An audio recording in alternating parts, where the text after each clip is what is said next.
Saudara, hingga kini Firly Bahuri, tersangka kasus pemerasan Eksmentan, belum juga ditahan. Di satu sisi, Dewas KPK juga telah menjatuhkan sanksi etik terhadap Firly. Bagaimana analisis terhadap sanksi etik dan jerat pidana dalam kasus ini? Kita akan bahas bersama Kepala Divisi Hukum Mabes Polri tahun 2008 hingga 2010, Pak Arianto Sutadi. Pak Arianto, selamat malam. Selamat malam, Mbak. Selamat malam, Mbak. Bergabung juga Ketua IM 57 Plus Institut Muhammad Praswat Nugraha. Mas Praswat, selamat malam. Selamat malam, Mbak. Selamat malam, Pak Arianto. Siap. Saya ke Pak Arianto dulu ya. Pak Arianto, penahanan memang kewenangan penuh dari penyidik, tapi pengalaman Anda, kenapa Firly Bahuri sampai sekarang belum juga ditahan, Pak Arianto?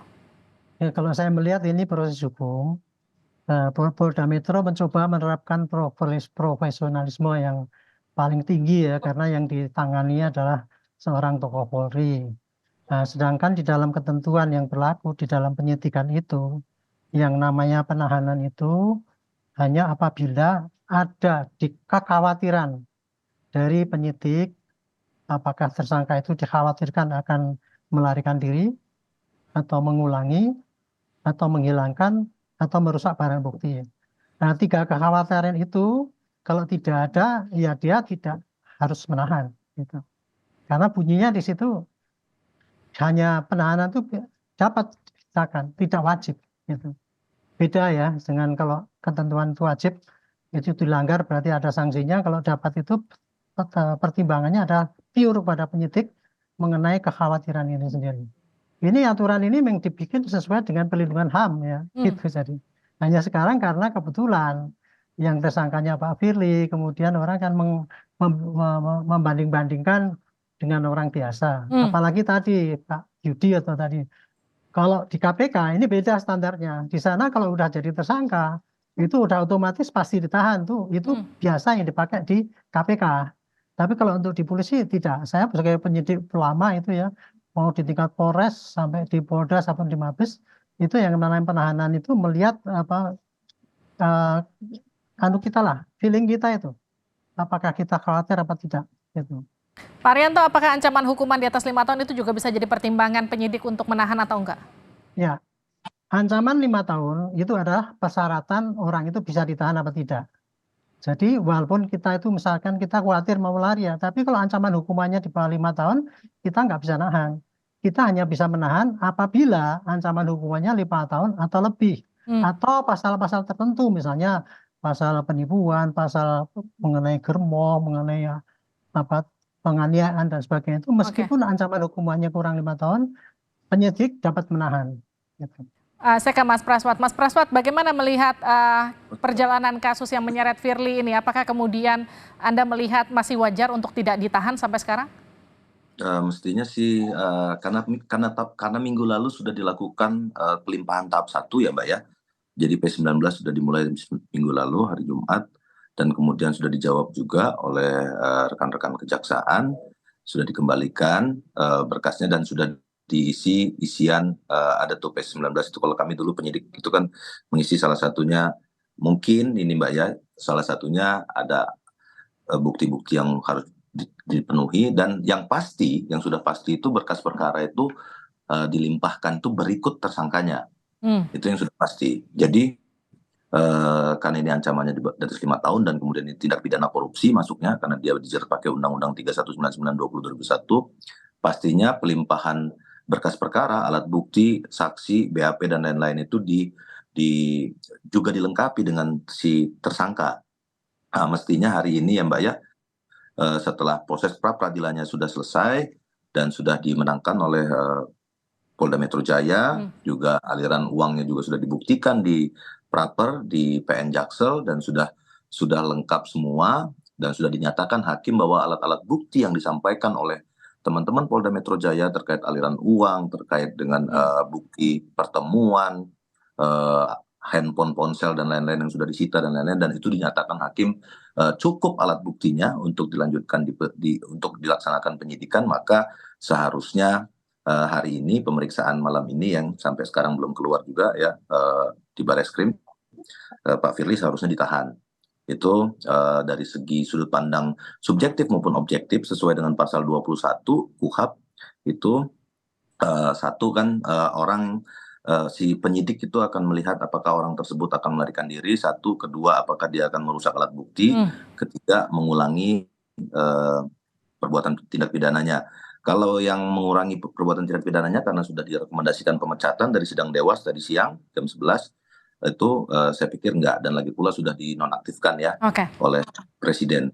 Mas Pras, Yang paling mungkin ini mungkin alat buktinya Mbak ya, karena alat bukti ini merusak alat bukti ini kemarin sempat dibawa lah alat-alat bukti semacam perkara lain ya yang di praper di PN Jakarta Selatan, dan itu sudah akan diusut juga oleh Pak Kapolda, kemarin sudah statement membawa alat bukti lain itu yang milik KPK itu adalah satu pelanggaran tindak pidana juga.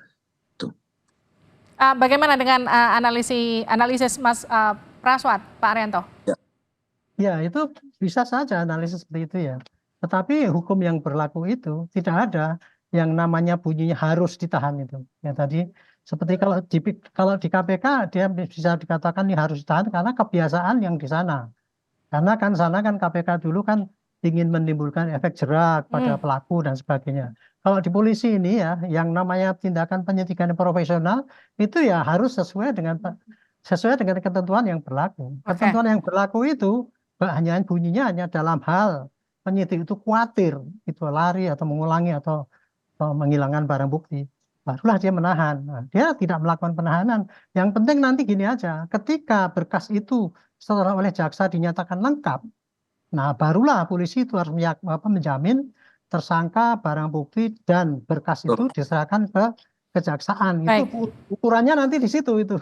Gitu. Pak Arianto, tapi kalau kita melihat dari background Kapolda Metro yang kemudian pernah di KPK satu angkatan dengan Firly di Akpol tahun 90, ini apakah jadi beban sebetulnya menurut Anda terkait dengan ada potensi bias, kenapa kemudian Firly korelasinya tidak ditahan, ada nggak hubungannya ke sana?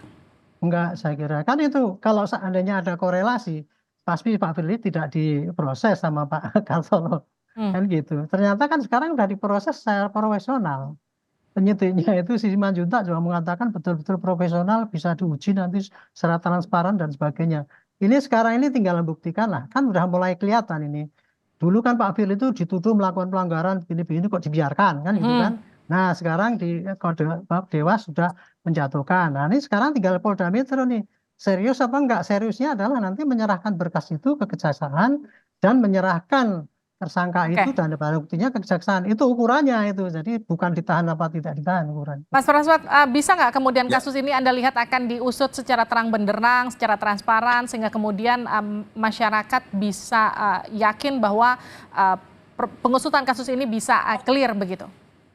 Tuntas. Seharusnya saya sih optimis 100% Mbak ya, sejak kemarin diujinya di praper itu sudah dikeluarkan semua alat buktinya dan seluruh masyarakat bisa melihat itu secara terbuka karena sidang pengadilannya terbuka untuk umum, maka kita semua bisa melihat berapa kali transaksi, ada aliran uang berapa kali, penukaran di money changer itu berapa kali dan lain-lain, sampai hari ini juga di P19 juga ya, seperti kata Pak Arianto tadi, di P19 dan P21 nanti akan dilimpahkan berkas perkara berikut tersangkanya. Nah, malam ini kan ada pemeriksaan, Mbak ya.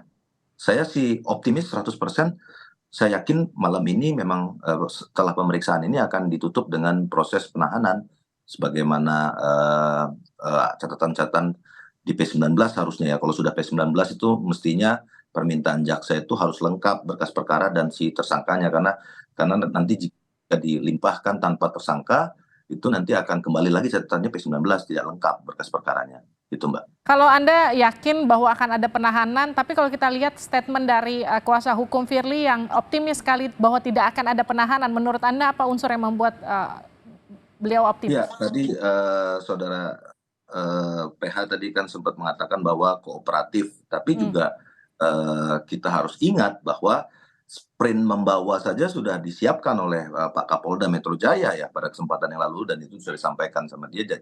Jika sampai satu kali lagi mangkir, artinya hari hari Rabu ini mangkir, itu akan dilakukan penangkapan melalui sprint membawa, karena di dalam penyidikan ini jika saksinya hadir, tidak masuk dalam DPO ya, ada keberadaannya, dia sprint membawa namanya kalau dalam proses pemanggilan.